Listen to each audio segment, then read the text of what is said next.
তোমরা বাঙালি হিসাবে গোটা ভারতীয় ফুটবল ক্লাব ফুটবলটা ডমিনেট করলে হঠাৎ কি হলো এখন বাঙালি ফুটবলের সংখ্যা কম? তুমি যদি মোহনবাগানও দেখো, সুভাশিস ছাড়া আর কিন্তু সেই অর্থে রেগুলার বাঙালি প্লেয়ার নেই, যদিও দিব্যেন্দুরা একদম ওরা জুনিয়র লেভেল থেকে উঠে আসছে, কিন্তু সুভাশিস ছাড়া ফার্স্ট 11-এ কনফার্ম কোনো প্লেয়ার কিন্তু খেলছে না।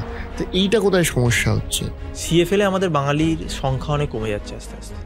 আচ্ছা, সেখানে আমার মনে হয় যে ক্লাবদের আরও বেশি করে উদ্যোগ নিতে হবে যে আমরা একটা প্লেইং 11-এ বাঙালি প্লেয়ার খেলাবো।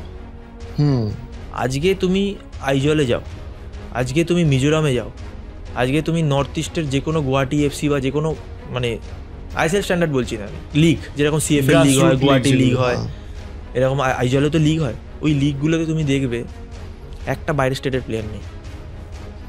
তাহলে কোথা থেকে প্লেয়ার উঠবে? বাংলা থেকে উঠবে না আইজল থেকে আসবে, মিজোরাম থেকে আসবে? আমাদের যারা পেরেন্ট বডি আইএফএ, তাকে রুলস করতে হচ্ছে যে 5টা বাঙালি ছেলে খেলাতে হবে। আমি রুলস করবই না, আমি স্ট্রেট ওয়েতে বলবো আমার এখানে 8টা বাঙালি খেলাতে হবে। আর করবোই বা কেন? বাংলার লিগ বাংলার ছেলেরা খেলবে। আমি বাইরের ছেলেদের এগেনস্টে কথা বলছি না, একদম ডোন্ট গেট মি রং, কি আমি বাইরের ছেলেদের এগেনস্টে কথা বলছি।